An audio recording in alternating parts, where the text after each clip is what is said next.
সমগ্ৰ অসমত কিছুদিনৰ পৰা বৰষুণ লগতে দাঁতি কাষৰীয়া ৰাজ্যসমূহতো ব্যাপক বৰষুণৰ ফলত আমাৰ ব্ৰহ্মপুত্ৰকে ধৰি উপনৈসমূহৰ জলস্তৰ বৃদ্ধি হোৱাৰ পৰিপ্ৰেক্ষিতত বহু লোকৰ ঘৰত সেই পানী সোমাই এটা অবৰ্ণনীয় পৰিৱেশ সৃষ্টি হৈছে। আমাৰ সমষ্টিটো বিশেষভাৱে বুঢ়ীদিহিং নদীখন আৰু মথাউৰিৰ মাজত যিসকল লোক বসবাস কৰে তেওঁলোকৰ ঘৰতো এই বুঢ়ীদিহিঙৰ পানীভাগ সোমাই কিছু সমস্যাৰ সৃষ্টি কৰিছে।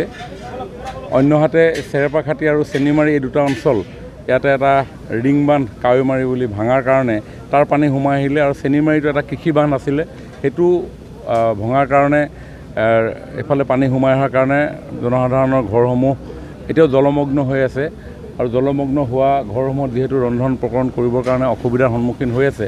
গতিকে আমি দলৰ কাৰ্যকৰ্তা ৰাইজ সকলোৱে চিন্তা কৰিলোঁ যাতে আমি য'ত পৰুণাস্তি যিমান পৰা যায় তেওঁলোকক ৰন্ধা বঢ়া কৰি যদি এমুঠি অন্ন যোগাৰ ধৰিব পৰা যায় তাৰ কাৰণে যোৱা 3 দিন ধৰি আমাৰ বিভিন্ন অঞ্চলত আমাৰ দলৰ কাৰ্যকৰ্তাসকলে তেওঁলোকক ৰন্ধা বঢ়া কৰি তেওঁলোকক দিয়াৰ ব্যৱস্থা কৰি আছে। দিচাং ৰংচুৱাল 3 নং হলগুৰি গৰুহৰা ৰমাই লাচন মিচিং গাঁও 2 নং ভৰালিবাৰী কলিতা গাঁও 3 নং চৰাইহাবি নদী কিনাৰ নিগম এইসমূহ গাঁও প্ৰত্যেক বছৰে তেওঁলোক জলমগ্ন হয়। তেওঁলোক নদী আৰু মথাউৰিৰ মাজত বসবাস কৰাৰ কাৰণে উফন্দি অহা জলধাৰা তেওঁলোকৰ গৃহসমূহত প্ৰৱেশ কৰিছে আৰু অন্যহাতে চেনিমাৰী আৰু চেৰেপাখাটি এই অঞ্চলত কাৱৈমাৰী আৰু চেনিমাৰী দুটা কৃষি বান্ধ আছিলে সেইকেইটা ক্ষতিগ্ৰস্ত হোৱাৰ কাৰণে তেওঁলোকৰ ঘৰত পানীভাগ সোমাই আহিছে। বাকী আদাৰৱাইজ বেলেগ স্থানত তেনেকুৱা ধৰণৰ কোনো প্লাৱন হোৱা নাই।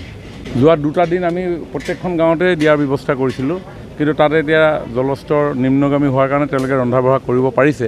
কিন্তু এতিয়াও এই অঞ্চলটো চেনিমাৰী চেৰেপাখাটি অঞ্চলৰ ৰাইজ এতিয়াও পথৰ ওপৰত থাকিব লগা হৈছে। পানীভাগ শুকোৱা নাই, ৰেল লাইনৰ ওপৰত থাকিব লগা হৈছে, মথাউৰিৰ ওপৰত থাকিব লগা হৈছে। গতিকে তেওঁলোকৰ কাৰণে আমি ইয়াতে এই ব্যৱস্থা কৰিছোঁ। ইয়াতে প্ৰায় 1200 পৰা 1500 মান মানুহ আছে।